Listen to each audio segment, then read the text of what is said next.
kalau dari, nilai tukar rupiah, sekarang pelemahan terhadap US dollar ini sudah 8% ya. Sementara kalau kita lihat faktor-faktor fundamental Indonesia ini kan masih bagus ya, Mhm. terutama kalau kita lihat dari sisi neraca, kalau kita lihat dari sisi, apa namanya, suku bunga, kalau kita ngelihat dari sisi laju pertumbuhan ekonomi, semuanya tuh bagus gitu. Tetapi ini yang terjadi justru faktor eksternal ya. Jadi, bukan masalah Indonesianya, tetapi ini yang jadi masalah adalah, US dollar yang US yang menaikkan bunga US dollar-nya yang cepat sekali Mhm. gitu. Mhm. Dari 0 sampai 25 menjadi 3 sampai 3,25 gitu ya dalam Ya.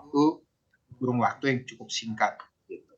Oke, level-level pelemahan memang masih terlihat ya, Pak Branko yang Anda lihat? Apakah memang 15.700 kemudian mungkin bahkan di level yang lebih tinggi dari itu mungkin saja akan terbentuk sebagai nilai tukar rupiah yang baru? Seperti apa Anda melihatnya? Oke. Gini, kalau saya ngelihatnya, level yang ada sekarang, terutama kemarin ada langkah preemptif dari Bank Indonesia untuk menaikkan suku bunga, sebesar, 50 basis point, itu sudah cukup untuk meng-cover kenaikan The Fed 75 basis. Jadi kalau tiba-tiba ada kejutan yang nggak sedap gitu ya, entar malam dia naik 1% misalnya, nah ini rupiah akan under pressure sampai ada policy action lagi dari Bank Indonesia.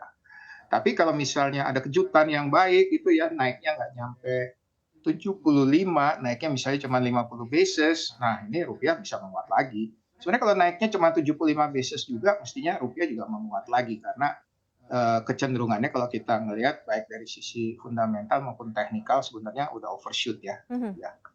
Oke, sekarang kita berbicara mengenai opportunity nih. Kalau kita lihat dari kebijakan suku bunga Amerika Serikat yang akan dirilis di Kamis dini hari ini nih Pak Windu ya.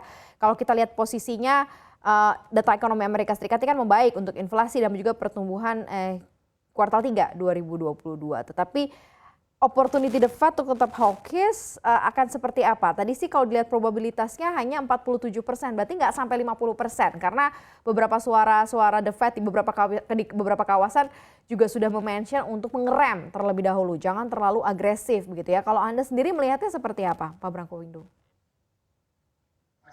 Melihat berdasarkan apa yang sudah pernah dinyatakan oleh The Fed dan The Fed-nya ini The Fed yang punya voting rights ya. Mereka itu yang menjadi patokan mereka salah satu tuh adalah ya sama juga seperti di Indonesia adalah core inflation. Nah, kalau kita ngelihat headline inflation-nya itu udah turun dari 9,3 ya sekarang udah ke 8,2%, which is Mhm. good gitu ya. Tapi level tersebut tuh secara historis tuh masih tinggi.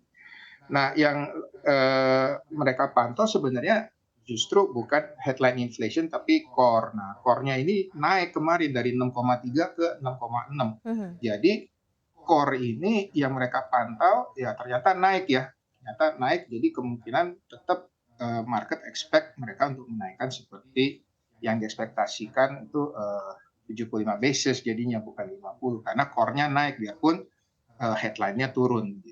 Mhm. Jadi ini yang memicu ekspektasi pasar untuk Fed masih tetap akan hawkish. Pertama, memang udah mulai turun, tetapi tugas belum selesai karena salah satu tugas adalah stabilisasi harga.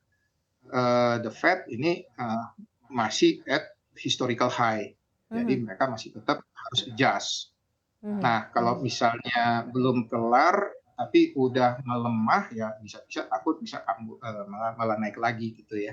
Mhm. Jadi mungkin sampai tahun ini dia akan tetap naikkan 75, nanti malam atau besok pagi kita bisa lihat atau dan di akhir tahun dia masih ada satu kali lagi kemungkinan untuk menaikkan, Mhm. gitu. Oke. Jadi, kemungkinan di keduanya ini bisa naik 75-50 gitu ya kira-kira ya. Hmm. Terus mungkin, next year kita lihat lagi, gitu.